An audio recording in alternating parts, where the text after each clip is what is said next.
With this, we are caught up with what is currently released. I do apologize that the entire book wasn't finished, but for some reason when I started this, I was under the impression that the book was finished, even though I did check, and in my mind it was finished, so I do heavily apologize. After that initial check, I didn't go back and check again to make sure that it was actually finished, as you wouldn't really double check.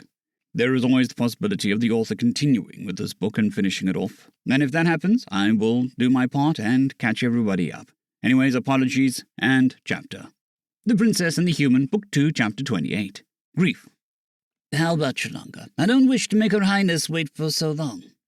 Rissia suppressed his reaction to the complaints. It wasn't like he couldn't understand the Lord's mood. They should have already entered the bridgeway many days ago, but had to make a turn due to some complications. Now far behind their original schedule, they finally got close to the entrance point. After such a long journey, Rissia was ready to finally stand on Humley soil again. We're almost at the jump, my lord, but we still need to cross 2 bridgeways in order to return home. Then make sure not to waste too much time. Fly as fast as you can. We have the fuel to afford that, right? We have, yes. Good! Her Highness herself gave me this task to fulfill, and she is waiting for the results. Truth be told, Rissia had no idea what task his lord was talking about. All he knew was that it included some message they had been delivering to the Cabral, and were now returning with their response. That if he was supposed to know, his lord would have told him. Now then, I shall retreat to rest. Find me if something comes up. Yes, my lord. The door closed behind him. Once again, Rissia glanced at his co-pilot, but didn't make a comment. Another info passed until they reached the entrance point, encircled by a small fleet of Krawal. The group of warships spread out, allowing them passage. Ready to jump in 3, 2, 1. And so they passed the entrance point and went through the hyperlane. A tried-and-true process that nowadays was nothing special, and yet, this time, it was a moment of disaster. A shake so massive went through the ship that 2 pilots would have gone flung out of the seats without their belts, and even then, Rissia felt like his shell had cracked. They had barely recovered from the whiplash when basically every alarm in the ship had seemed to go off at once. Fuel, battery, hull, and whatever else one might think of. It currently had an alarm going off. The 2 tried to check the sensor readings in a desperate attempt to make sense of what had just happened, but for naught.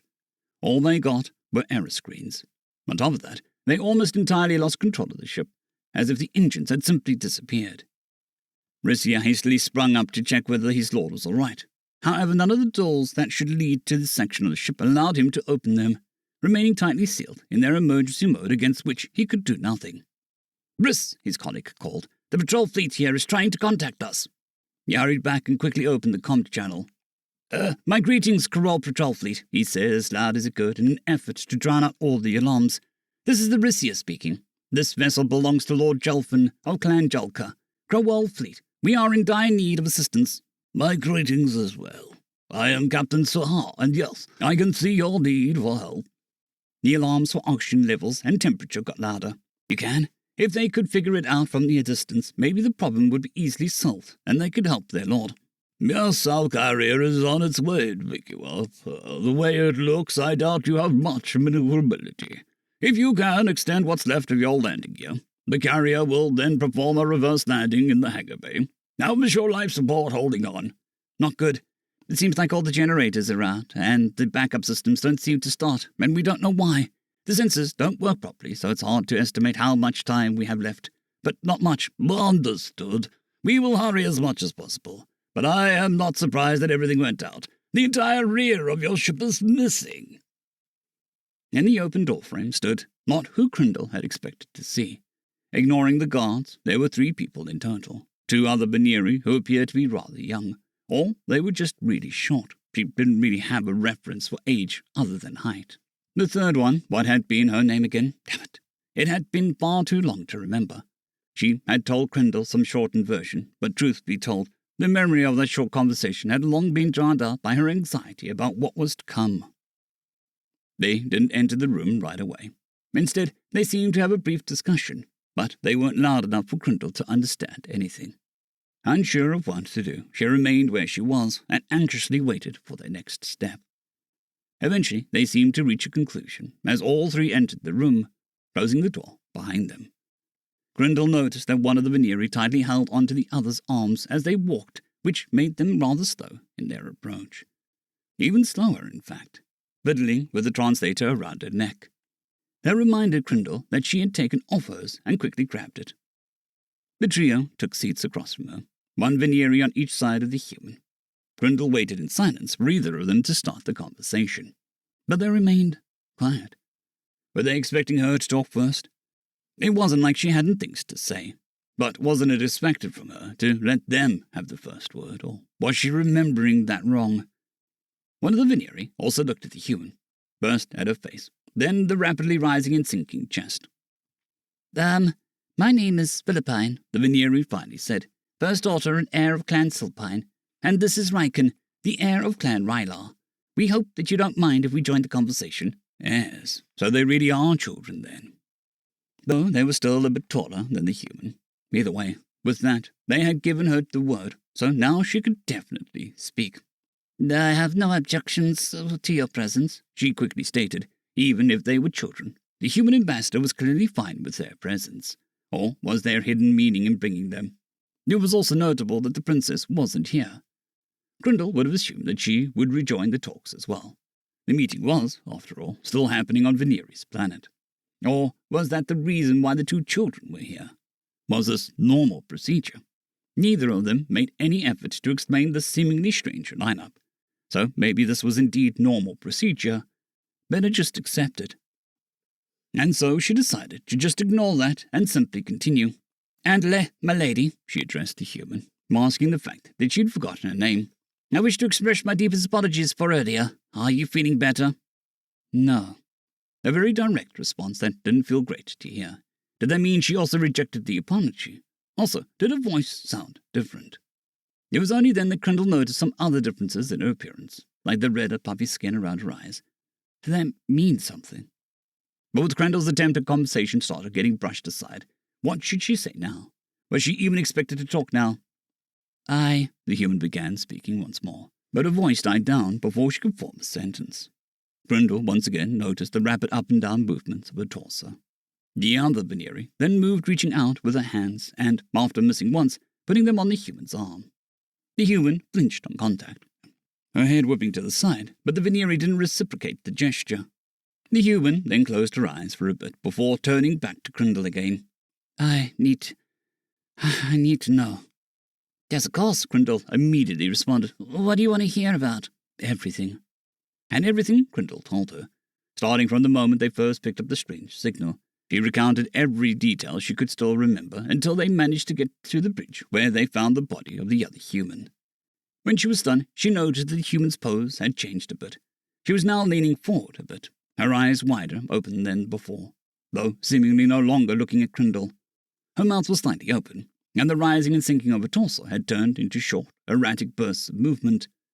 It was then that the other Veneri, Lady Philippine, mirrored the other one and also held on to the other arm until the movements calmed down. So she mumbled, more to herself it seemed. Finally, the human looked at Grindel again. Were there others? We were thorough when examining the ship. The only other bodies we found belonged to the Karosha.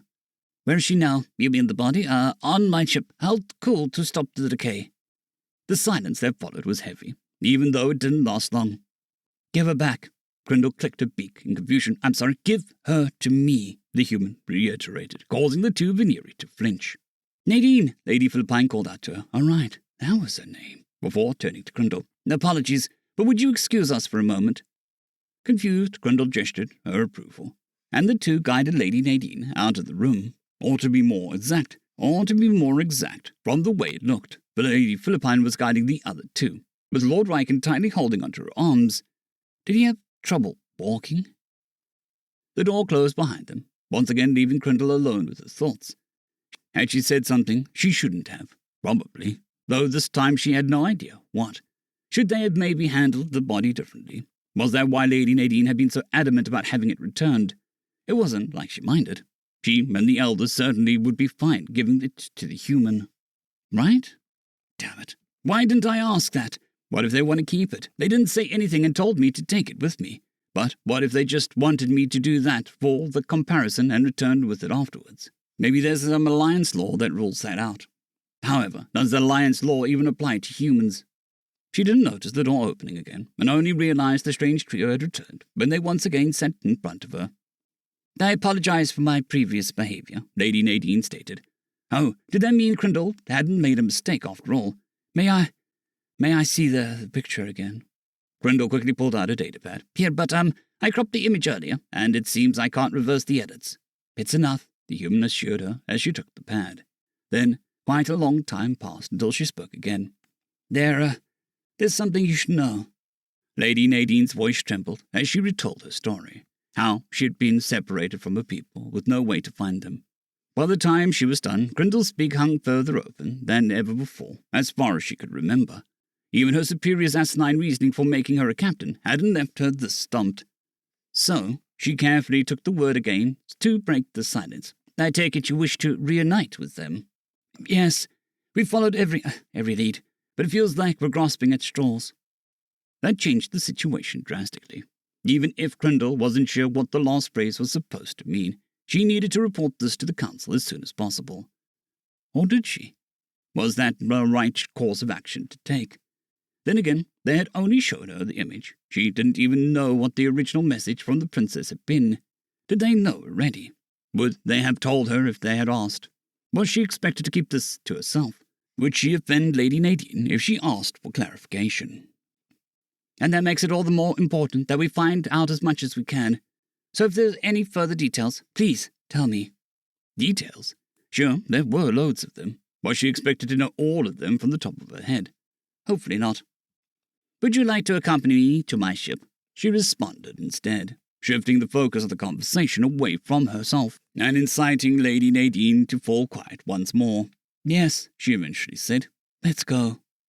Lady Philippine made a strange head movement towards Lady Nadine, but said nothing. Not that Grindel cared. Once on the ship, she could simply have all the questions answered by a crew. However, it felt a little strange that the princess still hadn't shown up. The princess's quarters were quiet as Sevaren sat at a desk, her head resting on the interlocked fingers of her two healthy arms. She hadn't moved from this position for first ones knew how long. Likewise, Mihita stood at attention at the entrance, equally quiet and equally unmoving, making the total silence of the room even more heavy. There was a lot the princess was feeling at the moment. Anger. She had been angry before, while she always made sure to show it only in reserved settings, always making sure that she wouldn't bring shame to her name. She was hardly immune to the emotion. On the contrary, both her position and her environment made it quite easy to get angry. If she wanted to, she could always find something to get angry at, though that would hardly be a productive way of doing things. But despite how easily it was for anger to become a part of her daily deeds, she couldn't remember a time that she'd ever been so paralyzed by it. She hadn't even known that it was possible to get so worked up as to not dare doing anything, at least aware enough that she would likely regret whatever she'd end up doing. Disappointment, mainly at herself. Another thing she was hardly unused to, but that seemed to increase in instances lately. She was supposed to be better. She had to be better. And yet, there she had been, getting caught up in the moment in a way that had helped absolutely no one, least of all Nadine. She knew she should help her friend deal with the situation. She knew she needed her to sort things out with the messenger. Poorly as they may have handled things, there was no reason to perform equally as bad, and the fact that she right now couldn't just made it all worse. One feeling, however, was new. Loss. Ever since she had taken on some form of authority, she had always known what to do, not with perfect confidence. She doubted and questioned her decisions often enough, but she always saw a direction in front of her. She had to, after all, and yet here she was, having no idea how to proceed. She had ordered for the Krenzelf to be brought to her room until further notice. She knew that the longer she'd make them wait, the worse it would all get. But what if the meeting her would make her anger flare up again, and she made it even worse? On any other day, that would have not been something she would worry about. She had herself under control. Every word that came out of her mouth when she was in an official setting was carefully chosen. Unless, when in private, it had literally taken her getting actively poisoned to let her emotions speak instead of her mind. As such, accidentally speaking out of turn was not something she needed to fear. That's what she would have said any other day. And then today happened. There is also... Her thoughts were interrupted by the sound of a door opening. The princess turned her head to see another servant enter. His name was Onral. Your Highness. I know, the princess interrupted her, and I know that I shouldn't just sit here. Silence spread in the room once more. Silvani eyed her servant. Had it been Nadine, she likely would have prodded her to continue with her but, or something like that. But Onral didn't. He merely accepted the response quietly, remaining at the entrance to await further orders or dismissal, just like the social etiquette expected of him. Why am I of all time so aware of this? She wondered. Normally, she would have simply noted Onral's reaction, or lack thereof, without a second thought, if she would have taken note of it at all. So why did it stand out to her now? Why did it bother her? A sigh escaped the princess's mouth. She gestured for him to leave the room, which he did after a quick bow. Then she turned her attention to Mahita. Speak your mind on the matter. Your Highness, I cannot. I order you to speak your mind, as you would your equal, and to keep doing so until I either leave this room or I explicitly order you otherwise. There was another moment of silence. As you wish, Your Highness. I believe your reaction was justified. Silvani shook her head. Justified doesn't mean appropriate, and the latter it was not. Please forgive me if my words carry ignorance, but was there much damage done? You spoke to a soldier, not a diplomat. She still represents Haxpilia right now, and, more importantly, I'm still representing Humney. But my emotion seemingly made me forget that. To that, Mahita gave no further response. Skeptically, the princess eyed her head maid. And, while she usually had her body language under control, right now it betrayed her. Hesitation. She still had something to say, but was wary of her boundaries. Silvani took a deep breath as she finally stood up and turned around. Mahita, please don't make me repeat my order. Then, with all due respect, as far as I see it, earlier was a case of exception. I've witnessed your ability with your words often enough. I'm certain that if you resume the talks now, it'll all be fine. Silvani cocked her head. Will it? And in Virago I would have said the same, but why would it not repeat? I still feel the same anger. But doesn't that anger just show how important Lady Nadine has become to you? That is not the point. Of course Nadine is important to me. By now I care for her like she was one of my own clan. But that regards me, Silvani, not the Princess of Humney. With you right now, my voice alone speaks. But to an outsider, when I say it will be heard as the voice of our kind, I've always separated these two. And yet earlier I let my own voice alone speak, when that of our people would be heard. Maybe this one time, indeed, not much damage was done. But why would it stay one time? Who is to say it won't happen again? This is, It's what, Your Highness? If it wasn't just a one-time exception, what is it? It is! Silvani angrily threw her two healthy arms into the air and groaned. Then her gaze fell, and her voice became much more quiet. It is what my parents would have done. At that, Mahita seemed to deflate as her expression became blank. Oh. End of chapter.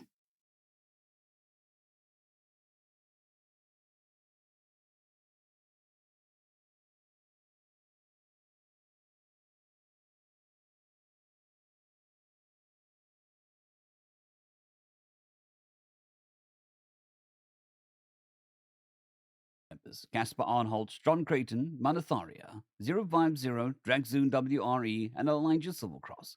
Thank you very much.